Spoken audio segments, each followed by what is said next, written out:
महिला विकास मंच की बीना मानवी जी पूर्ण सपोर्ट कर रही हैं पवन सिंह का। काहे कि पवन सिंह काराकाट से निर्दलीय चुनाव लड़ रहे हैं, उसमें बीना मानवी जी का रोल जो है एकदम नंबर 1 दिखा जा रहा है। काहे कि उनके लिए बहुत ज़्यादा ये मेहनत कर रही हैं काराकाट क्षेत्र में। वैसे तो बीना मानवी जी महिला विकास मंच चलाती हैं, महिलाओं को न्याय दिलाती हैं, लेकिन अपना रुख जो है वो पुरुष के तरफ मोड़ दी हुई है, यानी कि पवन सिंह के तरफ। पवन सिंह चुनाव लड़ रहे हैं काराकाट से निर्दलीय, उनका पूर्ण समर्थन बीना मानवी जी कर रही हैं। ऐसा एक बार मंच से भी देखने को मिला था कि जब पवन सिंह एक सभा में अपने मंच से कर रहे थे, उस समय भी बीना मानवी उनका साथ दे रही हैं।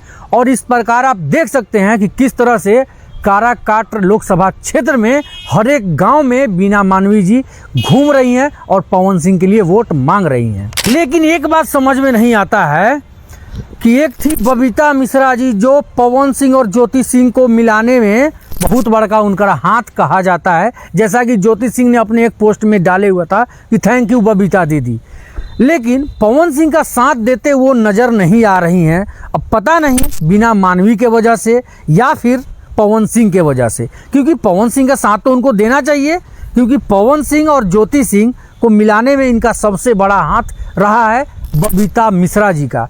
लेकिन ये है दूसरे साथी में, इनका भी कोई न्यूज नहीं देख रहे हैं काराकाट क्षेत्र से कि पवन सिंह वहाँ से चुनाव लड़ रहे हैं। तो बबीता मिश्रा जी, आप तो पत्रकारिता करती हैं ना, तो जाके वहाँ कुछ कवर करना चाहिए हैं कि खाली रील्से में रह जाइएगा। रील्स उस बना रही हैं, रील्स आपका हम लगातार देख रहे हैं। वैसे तो हमको समझ में आ रहा है कि बीना मानवी जी और आपका बबीता मिश्रा जी शायद नहीं बन रहा है पवन सिंह को लेकर के, काहे कि उसी मैटर में आप दोनों का साथ कुछ बकझक हुआ था, पता नहीं अब अंदर की बात क्या है हम लोग को नहीं पता है।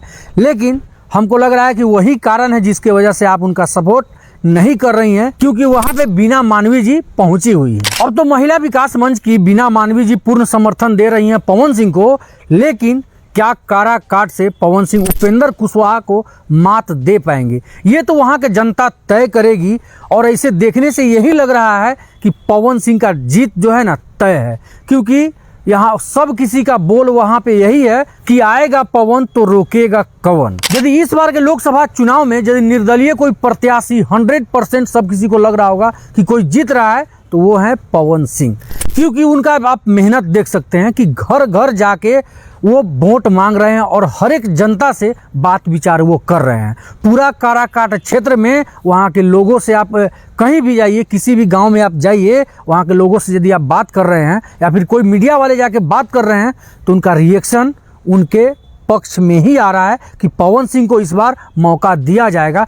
10 साल हम लोग उपेंद्र कुशवाहा को दिए, तो 5 साल पवन सिंह को देने में क्या जाता है। नया चेहरा है, युवा चेहरा है और किसी नाम के मोहताज नहीं है पवन सिंह, वो अपना नाम खुद बनाए हुए हैं। पवन सिंह एक ब्रांड है बिहार के लिए और नौजवानों के लिए, जो कि पवन सिंह करेंगे और काराकाट का विकास जो है उनके हाथों में है। हम लोग बागडोर उनको सौंपेंगे और वो उसको पूरा जरूर करेंगे, इतना विश्वास काराकाट के क्षेत्र के लोगों को है। खैर, बीना मानवी जी कूद चुकी हैं, पवन सिंह के पक्ष में उनका पूर्ण समर्थन कर रही हैं।